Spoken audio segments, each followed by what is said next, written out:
So today I would like to talk on very special topic and very necessary topic in this era. I named it. I didn't name it. I just framed it in a way that I said the Advaitic intelligence. So when we are worried or either optimistic about the artificial intelligence, we talk good things about it, we talk bad things about it.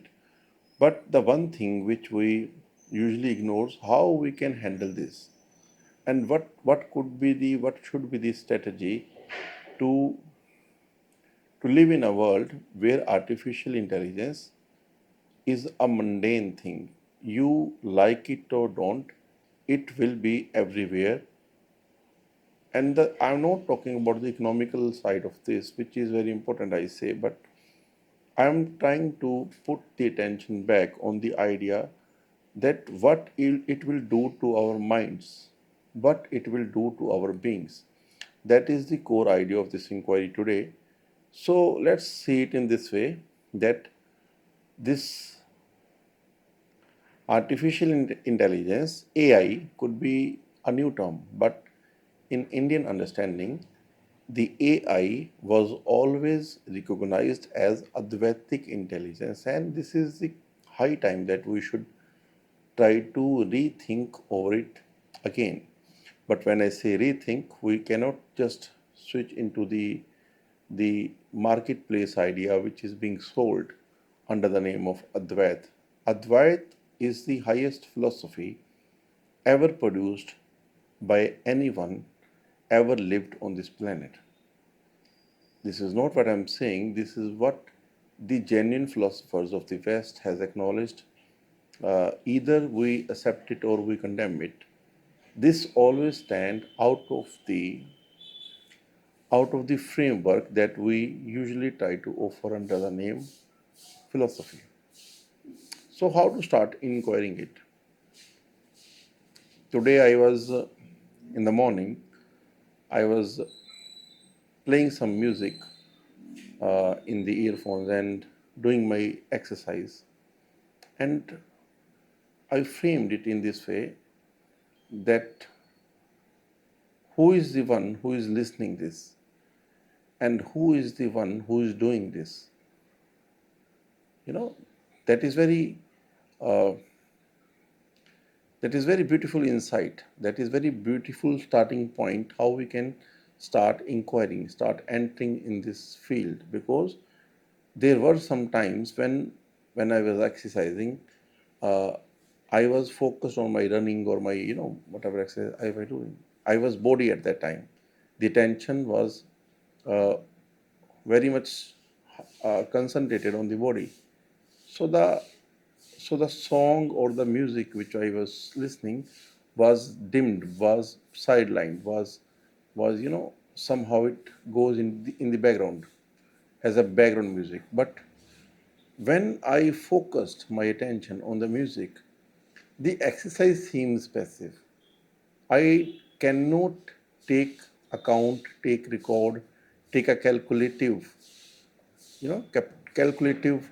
uh, analysis of what I'm doing. I'm not able to understand how many reps I have doing, how much I'm running or jogging and whatever, because my attention was on the song or the content that I was listening.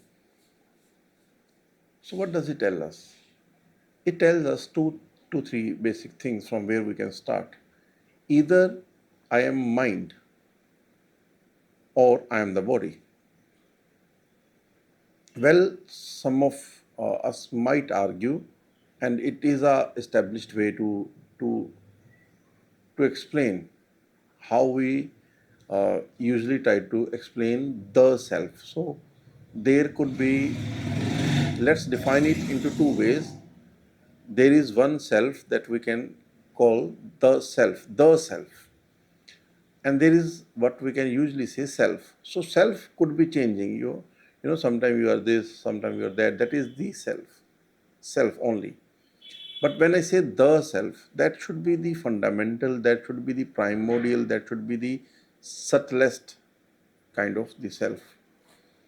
So, what that self is and how to know that, what is the biggest mistake which I see that that the people of today's world are making? They are trying to understand Advait. That is the biggest fallacy that we are making. Advait is not to understand.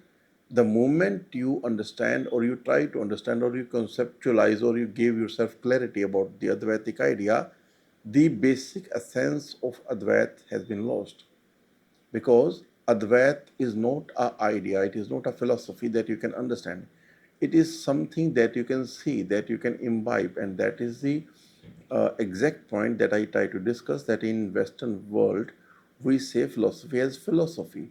You are just fascinated, you're just in love with the idea, which is very beautiful, and I imbibe that idea, which is very beautiful way. And this is where I found myself also. I'm standing at which position is that the idea of philosophy. I am not mature enough that I can say that what I do is darshan. Most of the time, it is philosophy, and this makes us to think what we are usually saying, that in India we call philosophy as darshan, and in West the word is philosophy. It is not like that actually. Darshan means what you are able to see right in front of eyes. And when I say eyes, it is not this eyes, it is the right in front of the consciousness. You are not understanding it, you are witnessing it. You knew it. You know, what is the difference? Let's say you never go to Egypt. I sit with you and I try to explain you, this is how Egypt looks like. There is a pyramid and this is how pyramids are built. I can weave a story, narrative story. So I sat on, this kind of buggy, or the vehicle, the horse cart, and we went to the pyramids and we saw the pyramid and everything that come in and around the idea of the pyramids. You will understand it. But that understanding has a limitation. You understand it, you conceptualize it, but you have not witnessed it, you have not seen it. The moment you see the pyramids in front of your eyes, now it is a different kind of knowing. You don't have to put details in your head and understand it like a concept. You witnessed it. Either you don't have the analysis of that, but when someone asks you, you can revisit what you have seen and then reply that person. So this is what it looks like, or any kind of question that has been asked in that matter, we can say. Moving further, the there is very beautiful wordplay that I created this morning. Uh, I was thinking that we usually say that the deep meditative state could be defined as the absence of experience. This is what the modern analytical mind will try to tell you. You're shunyam, you're zero, you're no one. And usually we try to think in this way, that being the shunyam state, being the state of zero, being the state of nothingness beyond the ego, we can say that it could be defined as the absence of experience. You don't experience anything, but this is fundamentally wrong. This is not what Advaitic idea is. The Advait says that this is what you are witnessing in your deep meditative state is not the absence of experience, but in fact it is the experience of absence. You know, can you see what has been changed when we change the narrative? So, what the deep meditative state is not the absence of experience. It is not that Advaita is trying to tell you that you don't experience anything. This is what many yoga gurus teach us. This is the absence of experience. But no, this is the experience of absence. You experience that. You knew it, how that emptiness looks like. Let's say You had a very deep, very deep sleep. You cannot make record of that time. But when you get up, can you say that you experienced nothing? You experienced something, but yes, it was nothing. That is the difference. You are not saying that you have actually, actually experienced nothing. You might say this, but actually you have experienced something more profound, that we can say that it is the experience of absence. That makes the Advaitic idea very beautiful. So this is the concept that we try to teach, that we try to understand the basic Advaitic idea, which starts from this is very big problem. I want to highlight it also. All the contemporary consciousness studies that which has been happening in the world, they talk about the experience, they talk about the reality, the the the new reality, they called it reality plus, and these kind of study which has been uh, studied under the name of the consciousness study, which is very interesting. I have read many works like this, which is very interesting work. But the basic problem with this is actually we are understanding the consciousness through the prism of mind. And so, in this way, this should not come under the title of the consciousness study. This should fall under, and this will legitimately fall under, the inquiry of the philosophy of mind, what we refer as consciousness study. Our terminologies are different, our entry point could be different, but yes, it is not the consciousness study. This is the study of the philosophy of the mind, in which consciousness is the subject which we are discussing. So, I believe that you will understand what I'm trying to say, that consciousness could not be studied. The moment you try to study the consciousness, the basic essence, what we call consciousness, has been lost. That is the biggest problem when I teach someone, to my students or anyone. I always say, don't use this word consciousness in front of me, because most of the time the word consciousness is usually used as a mystic word. You don't understand what you're saying, and you just want to bombard a big name in the idea that you are trying to weave. Anything which you can't explain, you throw into the consciousness well. So consciousness has been turned into a well. Every idea that you cannot handle it philosophically, you throw it into the idea that, oh, this belongs to consciousness. This is not how we understand consciousness. The consciousness, I repeat, the consciousness, what we refer today, is a completely different domain. And what we say in the Western world, and or in the contemporary global world, we can say, what we say that this is consciousness study. Everything that we are reading under the consciousness study is never the study of the consciousness. If you give little bit attention more, we are actually studying the philosophy of mind under the impression that we are reading we are studying the consciousness. This is not consciousness study. So consciousness study, what we refer, it couldn't be studied. It could be imbibed, it could be worn, it could be realized. Only then it is consciousness study. I hope this is a very important distinction, that uh, that we are confused in today's world. Even I tried it yesterday. I asked few questions about consciousness to AI, and it start responding everything factually. And then I think everything, every word that my AI device has uttered under the question, when I ask the questions about consciousness, is the same word every philosopher, every thinker, or every student utter under the name of the consciousness study. So can we say everyone who is able to understand that word, or to say that word, is actually the experiencer of what we are referring as consciousness? So that is the entry point. And when we let me sum up by giving a chronological inquiry. How we do inquiry of this self, the self. How we do this inquiry. We start from body, or we can start from mind, whatever way you want. We start from let's say we start from body, we observe the body, and then we move a little bit more deeper. Then we start observing our own thoughts. You know, what we say thought is nothing but a dialogue, a language, a, a way of talking. Your mind talks with you, not with someone.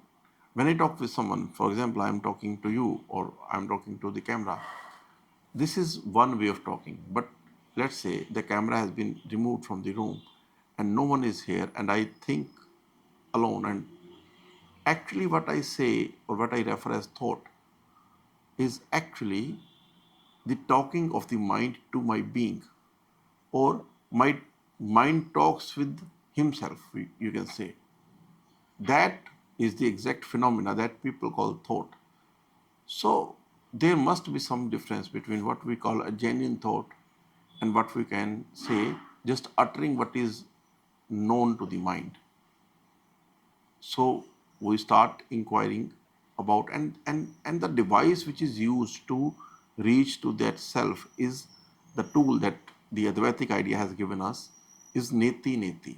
Neti neti means neither this nor that, neither this nor that. So you say, you start from the body, you say, okay, I am this body, and then you question it. It is changing. It will die eventually. So is it you? And who is one who is saying, I am this? Then you move to the mind. Then you try to understand, is it what the consciousness look like? Is it what my original core self is? Then we disagree and we move deeper. We move one step deeper.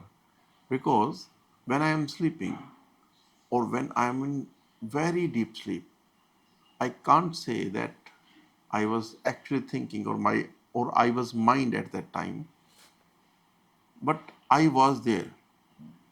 So even when someone is in coma, so can we say that if the mind or the thought process is not functioning, can we say that the self is absent right now? No, we can't say the self is absent. Self is always there. Even the patient is in coma, still the self, what we are trying to find, is always there. So it means that I can't be this mind. Again, using the same philosophical tool, neti neti, I could neither be mind also. I am neither the body, I am neither the mind. Then we try to move deeper. Am I the person who was in deep sleep? No, because I'm not always like that. And who is the one who has felt this absence, as we discussed earlier in this video? Who is that person who felt that absence of the mind in the deep sleep? Who is the one who get up and say, I had a beautiful sleep and refreshing sleep last night? Who is the one who is saying? So this is I obviously these people take lifelong to reach the understanding or to realize what we can say the Advaitic idea of the self, or in simple word we can say nirvana, moksha, enlightenment, whatever we want to say it. I'm just trying to conceptualize and make some distinctions, make clarity about some mistakes that we usually do. So summing up the idea in this, under this magnitude, that the desire to live forever in this planet was always there and is always there and will be always there. Advait don't give you multivitamins or the anti-aging therapy that you try to illusionate yourself that okay, this way I will be young forever, I will be alive forever. This way, this is not the way of Advait. Why I try to frame it like this way? Because I believe the industry which is selling you the products to be young forever is actually catching the deep pain that you know that you are a mortal being. In Ayurvedic, in Indian understanding, Sanskrit more accurately, we say this body, the word is sharir. The Ayurvedic way of understanding physiology is sharir kriya. How this sharir does its own processing, how it functions. Kriya. The sharir word literally mean one that will be destroyed, the destroyable being. That is sharir. So when you deep down know this body will end one day, this mind will obviously end one day. How can we be immortal in such a scenario?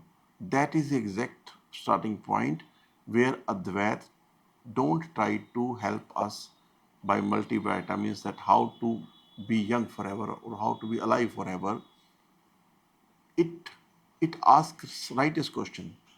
Is it what you are trying to preserve? You. Is it you? Are you the body? Are you the mind? That is the Advaitic idea. It tries to help you realize that you are the one who landed on this planet and gathered the material, the mass, the five elements, unite it, ignites a process in it, Shrir Kriya, that I explained in Ayurvedic understanding, we say, and it is acting like a mirror which is reflecting the consciousness. So what we say, the functions of the mind, or we say the consciousness studies, which we just understood in this video, what we say as consciousness study is nothing but a reflection of the original consciousness through our mind. We are actually reading our mind. Yes, the light that we are trying to find in that glass in the mind.